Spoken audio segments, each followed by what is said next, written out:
नमस्कार।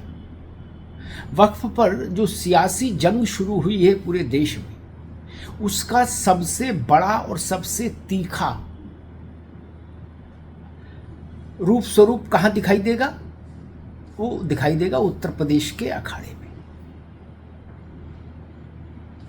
वक्फ पर राजनीतिक युद्ध का सबसे बड़ा मैदान होने जा रहा है उत्तर प्रदेश।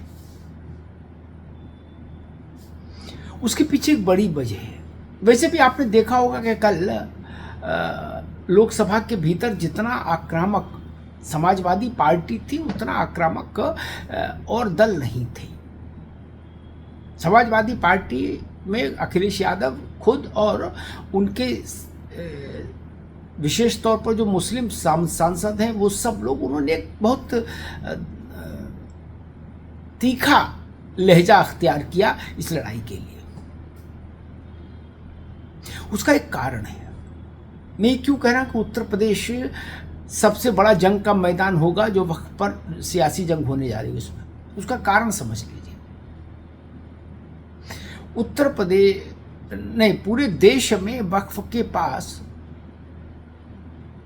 लगभग 3,56,000 के आसपास संपत्तियां हैं।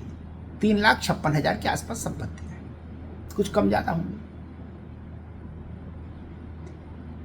और उनमें से अकेले उत्तर प्रदेश में, पूरे देश में 3,56,000 के करीब संपत्तियां हैं वक्फ के पास, और उनमें से अकेले उत्तर प्रदेश में 1,26,000 से ज्यादा संपत्तियां हैं। यानी देश के कुल वक्फ संपत्तियों में 33% से ज्यादा की हिस्सेदारी अकेले उत्तर प्रदेश की है। 1/3 से ज्यादा की हिस्सेदारी उत्तर प्रदेश की है अकेले। अब सोच लीजिए, लड़ाई उत्तर प्रदेश में इसलिए होगी सबसे बड़ी और सबसे धारदार। और वक्फ में एक और भी व्यवहारिक सच है जो सब जानते हैं कि वक्फ के भीतर अपने किस्म का माफियावाद है, अपने किस्म का माफिया राज है। जमीन बेचो, खुर्द बुर्द करो, कब्जा करो, उस निजी प्रयोग में ले लो, वक्फ की संपत्तियों को किराए पर उठा दो, किराया अपने अकाउंट में मंगा लो। ये इस किस्म का माफियावाद वक्फ में बहुत नीचे तक व्यवस्थित है। और इस माफियावाद में है कौन लोग? मोटे तौर पर इस माफियावाद में वही लोग हैं राजनीतिक तौर पर जिनको मुस्लिमों का भरोसा हासिल है, या जो मुस्लिमों के सो कॉल्ड चैंपियन है, तथाकथित उनके हितों की रक्षा करने वाले योद्धा हैं, या खुद मुस्लिम राजनेता हैं।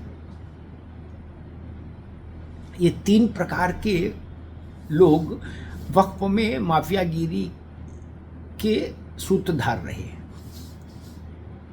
तो स्वाभाविक है वक्फ में सबसे ज्यादा दखल और वक्फ से होने वाले लाभों में सबसे ज्यादा हिस्सेदारी भी इन्हीं तीनों वर्ग की है। अब उत्तर प्रदेश में आप देखिए कि ऐसे इन 3 श्रेणियों के लोग किस दल में है सबसे ज्यादा? सबसे ज्यादा समाजवादी पार्टी के पास है, फिर बसपा में है। कांग्रेस चूंकि लंबे समय से सत्ता की रेस से बाहर रही है, इसलिए उसमें अब ज्यादा बहुत कुछ वैसी चीजें दिखती नहीं। भारतीय जनता पार्टी का वक्फ से कोई कभी नाता बना नहीं। मुसलमानों और के बीच मुसलमानों को कभी भारतीय जनता पार्टी पर भरोसा हुआ हो, ऐसा भी नहीं लगता। ये भी सच है। बहुसंख्यक की बात कर रहा हूं, कुछ प्रतिशत तो अपवाद होते हैं, लेकिन मोटे तौर पर। इसलिए उत्तर प्रदेश में वक्फ को लेकर हंगामा ज्यादा है, क्योंकि 1/3 संपत्तियां देश भर में वक्फ की केवल उत्तर प्रदेश में स्थित हैं। अब इसलिए भाई जितना बड़ा केक उतना बड़ा संघर्ष। उसको पाने के लिए और आप उस केक को खुर्द-बुर्द करना चाहेंगी, छीनना चाहेगी सरकार, किसी कानून के जरिए उसमें सुधार लाना चाहेगी, पारदर्शिता करनी चाहेगी।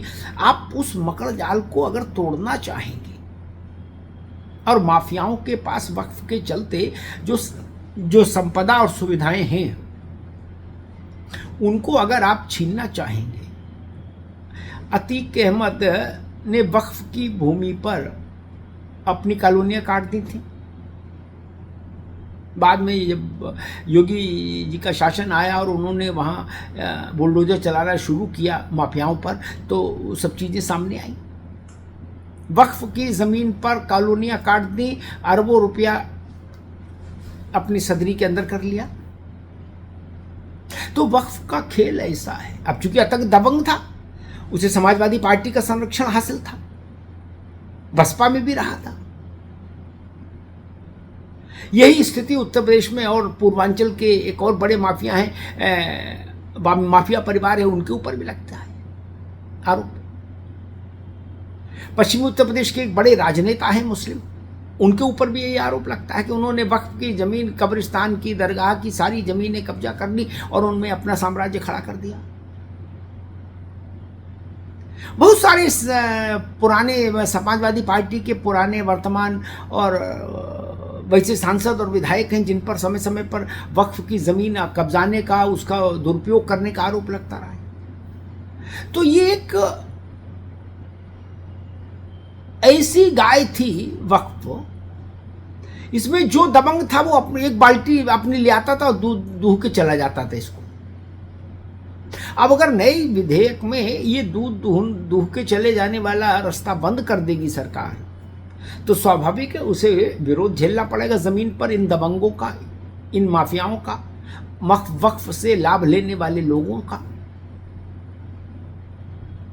वक्फ में ये सुधार नहीं होना चाहिए, ये कानून लागू नहीं होना चाहिए। ऐसी मांग करने वाले आपने गरीब मुसलमान नहीं देखे होंगे ना। गरीब मुसलमान को जब वक्फ से लाभ ही नहीं पहुंच रहा तो वो इस लड़ाई में ही कहां, वो क्या कहेगा बेचारा। वक्फ में ये सरकार का नया कानून लागू नहीं होना चाहिए, इसको कौन कह रहे हैं? बड़े इमाम का लोग कह रहे हैं, सांसद कह रहे हैं, मुस्लिम सांसद, मुस्लिम नेता या सो कॉल्ड तथाकथित सेकुलर दलों के नेता। और बताया जा रहा है कि वक्फ गरीबों के लिए है, ये अल्लाह की संपत्ति है जो गरीबों के काम आए, ये इसकी व्यवस्था है। और मैदान में तलवार लेके कौन लोग कूदे हैं? जो लोग वक्फ के इस नए विधेयक पर जितना ऊंची आवाज में शोर मचा रहे हैं इसके विरोध में, वो लोग उतना ही ज्यादा संदेह के घेरे में, संदेह के गड्ढे में धंसते जा रहे हैं, संदेह के घेरे में आते जा रहे हैं। 9 लाख एकड़ से ज्यादा संपत्ति जिस वक्फ के पास हो देश भर में, उस वक्फ की लिखत पढ़त में आय मालूम कितनी बताई जाती है? साल में 1000 करोड़ के आसपास कुल। 9 लाख एकड़ भू संपत्ति रखने वाली संस्था की कुल आय 1000 करोड़ साल भर में। आप सोच सकते हैं इससे बड़ा मजाक कोई हो सकता है क्या? नहीं ना। किसी सामान्य व्यक्ति से भी पूछ लीजिए कि भाई जिसके पास इतनी जमीनें हों उसकी आय कितनी होनी चाहिए उस संस्था की। रेल और सेना के बाद सबसे ज्यादा जमीन है वक्फ के पास, और कागज पर जो जमीन की संपत्तियों से, जो भू संपत्तियों से जो आय दिखा जा रही है वो 1000 करोड़ के करीब है। अब इतनी से तो मुसलमानों को भला नहीं हो रहा।